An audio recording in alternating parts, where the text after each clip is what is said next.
cruel machine. Do you see it? Do you feel it? Or just believe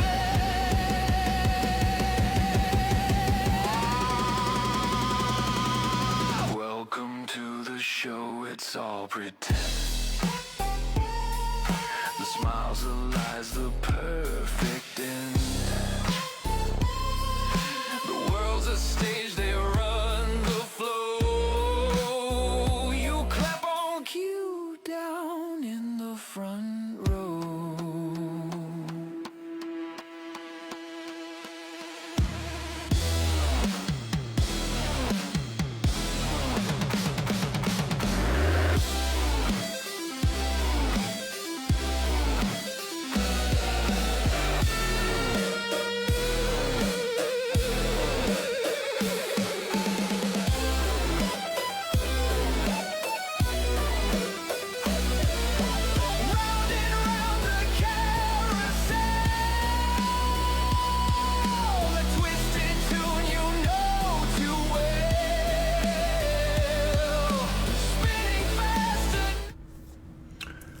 Welcome back.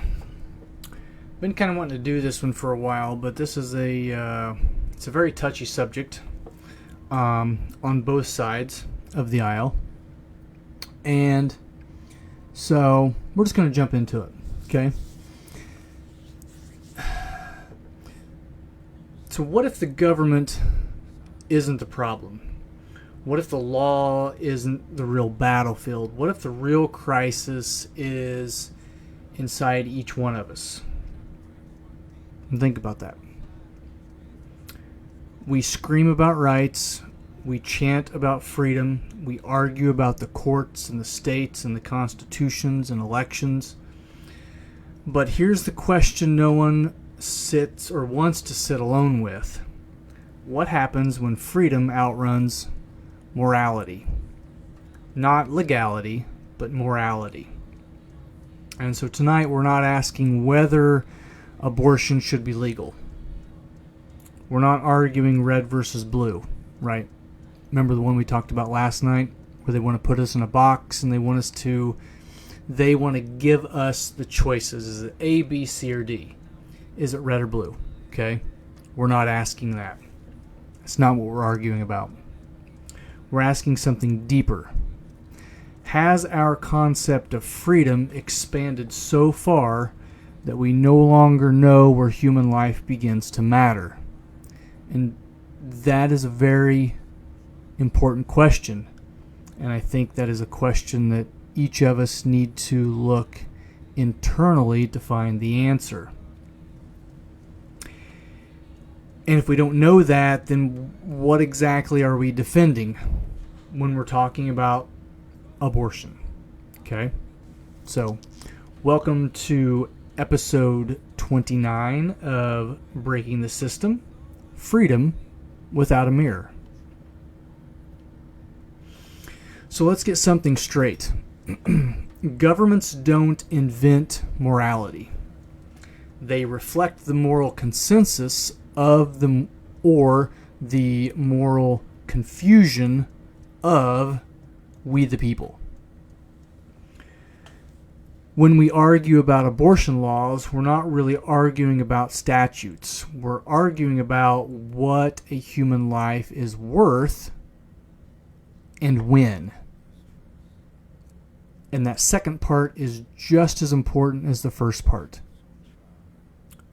What is a human life worth and when is it worth that? And here's the uncomfortable truth. If your morality depends entirely on what a legislature says this year or next year or last year, then you don't have morality. You have what's called compliance. You want to comply to the government, to that legislature. And so instead of looking at Washington, we need to look inward. Look into yourself. We as a society, we have to look inward on that society, not only individually, but us as a group, as a total. Okay? And at what point does a developing life become morally inviolable? And that was an interesting word. Inviolable means something secure from violation, infringement, or desecration, meaning it must not be broken, injured, or dishonored. Okay? It's a really neat word.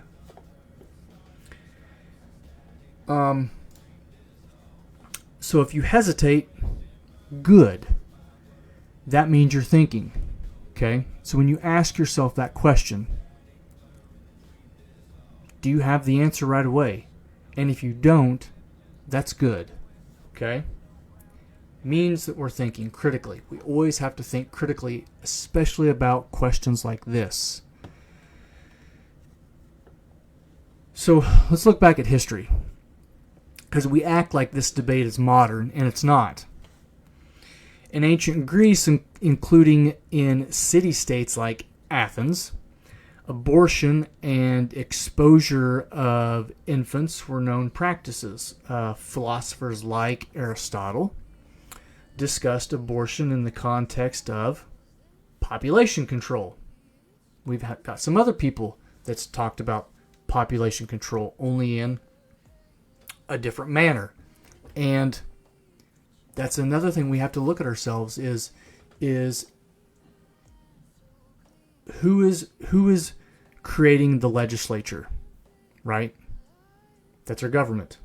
Our government is involved in what? Pedophilia, right? The Epstein files, they want to control everything. Bill Gates in the Epstein files, right? Start connecting the dots. What does he want to do? It's about population control, okay? All of this stuff is connected, whether you believe it or not, or want to believe it. It is, okay? But they did this in ancient Greece. If we look in ancient Rome, under the broader structure of the total Roman Empire, the father held patria potestas, right? I probably butchered it, but that's legal authority over life and death within the household. Newborns would be accepted or exposed by the father. The moral logic: the child was not a social person until recognized by the father, by the dad. Sound familiar? Value determined by authority, not intrinsic dignity. And what happened to Rome in its later stages? Elite decadence, bread and circus. We talked about this over and over. Moral fragmentation. And when life becomes negotiable, other boundaries follow. It does. It's a proverbial door. Once that door is open, it's like Pandora's box. Once it's opened, there's no going back. Okay? And in contrast, early Jewish law treated unborn life as valuable, but not fully equivalent to the mother. A layered moral structure, so to speak. Then there was a change. Early Christians came along and did something what they would call extremely radical. They prohibited both abortion and infant exposure. And that was in a Roman world where both were normal. So why? Because they grounded human value not in power, not in status, not in recognition, but in being made in the image of God. And that reshaped Western moral philosophy for centuries. In parts of historical Japan, particularly during periods of famine, practices like Mabiki, Mabiki, that is infant thinning, occurred. Survival pressures shaped moral reasoning. Right? So when they didn't have food and you couldn't feed the whole family, if you got pregnant, you thinned the infants. Okay? Can't feed them all. So throughout history, when societies felt economic strain or war or instability, definitions of life became more flexible. And that is the important part. The definition of life. Okay? It's like a rubber band. It becomes flexible at that point. When survival feels threatened, morality gets negotiated. And that pattern is consistent. Now let's come home. In 1973, of course, we all know the U.S. Supreme Court decided Roe v. Wade, creating a constitutional framework for abortion rights. And then, just a few years ago, in 2022, they overturned it, returning authority to who? Each individual state.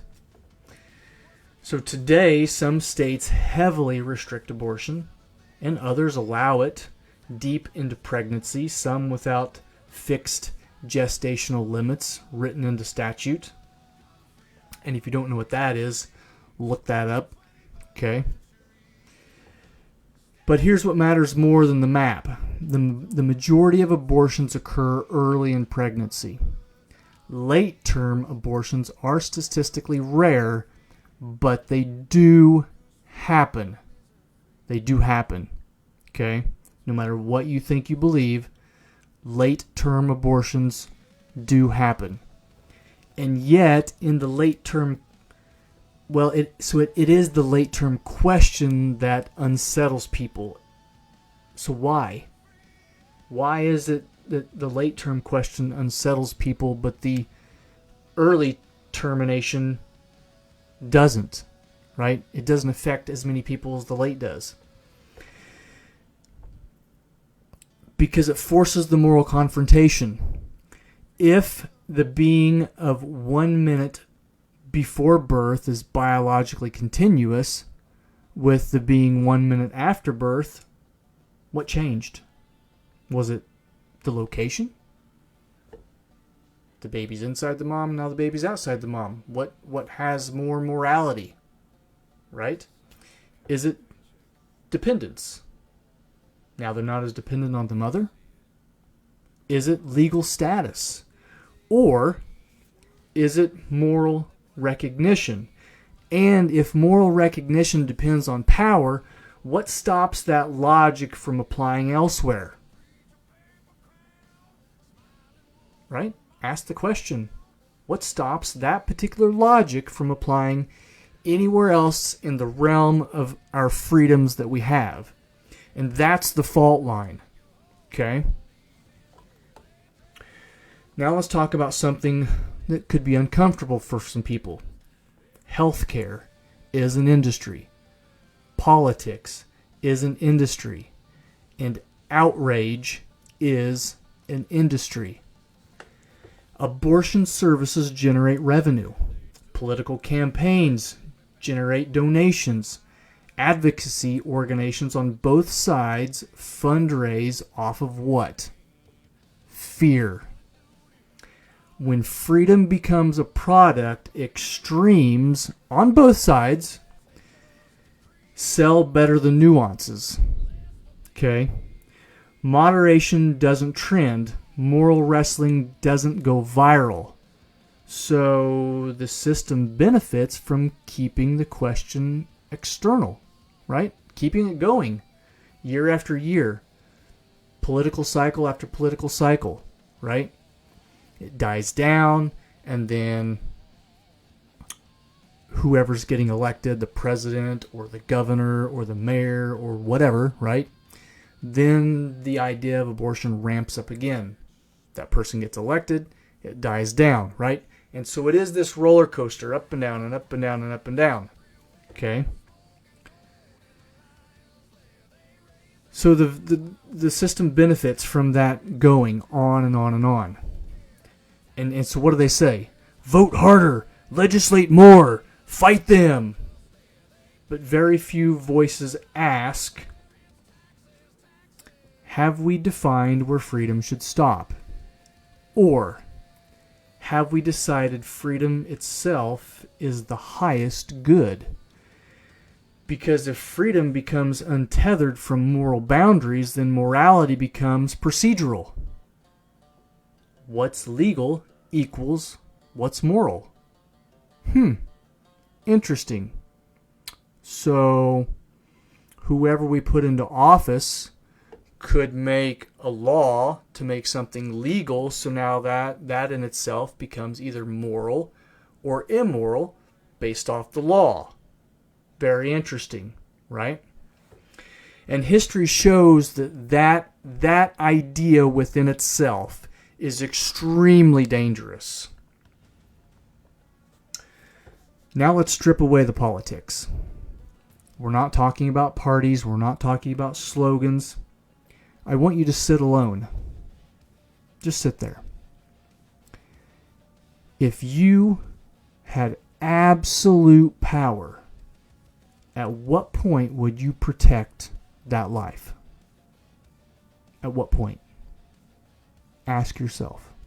If you had absolute power, at what point would you protect life? And that's the only question that we're asking. That's the only thing that matters. Okay? Is it at the heartbeat? Is it at viability? Is it at birth? Is it at recognition? Is it at consciousness? If there is no government in that room, just you, that's the mirror. And you have to have that conversation with yourself. Okay?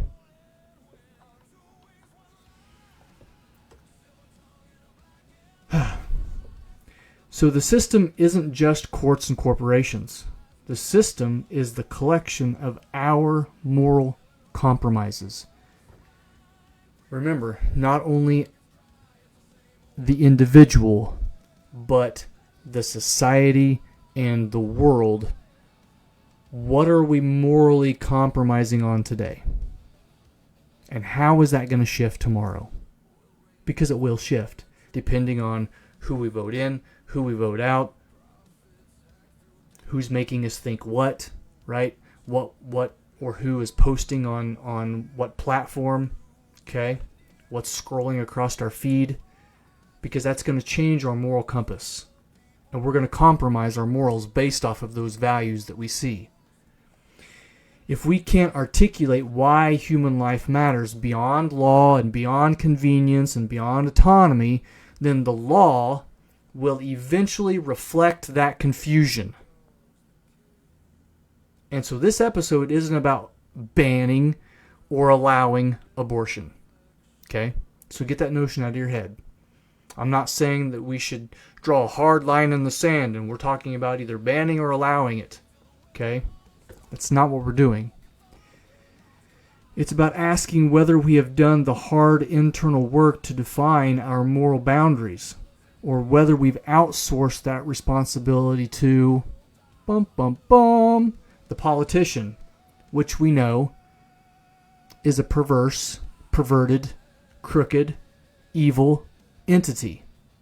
Doesn't matter if it's right or it's left, or if it's the donkey or the elephant, right? Or if it's white or it's black. It doesn't matter. Okay? We're not taking moral responsibility for that. We're pushing that off on our politicians. That's extremely dangerous across the board for all freedoms. Okay? Not just abortion. So keep that in mind as well. Freedom, absolute, unequivocal freedom, is powerful. And I don't think, and we talked about this, I think it was episode 1, the people in the United States, we do not sit back and think how much power we have based off the freedoms that we have. Because we have a hell of a lot of freedom, and that is extremely powerful. There's other governments around the world that base what they do off of how free or unfree that we are from day to day. Okay? So freedom is extremely powerful. But freedom without a mirror becomes permission. You're no longer asking yourself. You're asking someone else. Can I get permission to go spend time with my friends? Can I get permission to go to the bathroom? Can I get permission to do this? Or can I get permission to do that? Okay? And permission without moral grounding becomes chaos. It does. Absolute chaos. And a lot of these conversations that we're having, you can look in society how absolutely fucking chaotic is society. It's pretty damn chaotic. We are getting pulled and divided in so many different directions on the daily basis that some people don't know their head from their butt. They just don't. Because they've given up the morality and they're asking for permission. You have to look inward. We all do. And that's where this battle actually lives. And so before we go, if this episode has made you uncomfortable, good. That means you're thinking. That's exactly what I'm asking you to do. The next thing I want you to do is I want you to share this with someone who disagrees with you. If you're for abortion, share this episode with them. Sit down and watch it together. Have that hard conversation without shouting. And take it above and beyond the idea of abortion. Take it to all freedoms. Because the system only breaks when individuals choose to think for themselves instead of asking for permission from a crooked pedophilia politician. It's true. Okay? This is breaking the system. Ask that question. Have that conversation. Have a good night.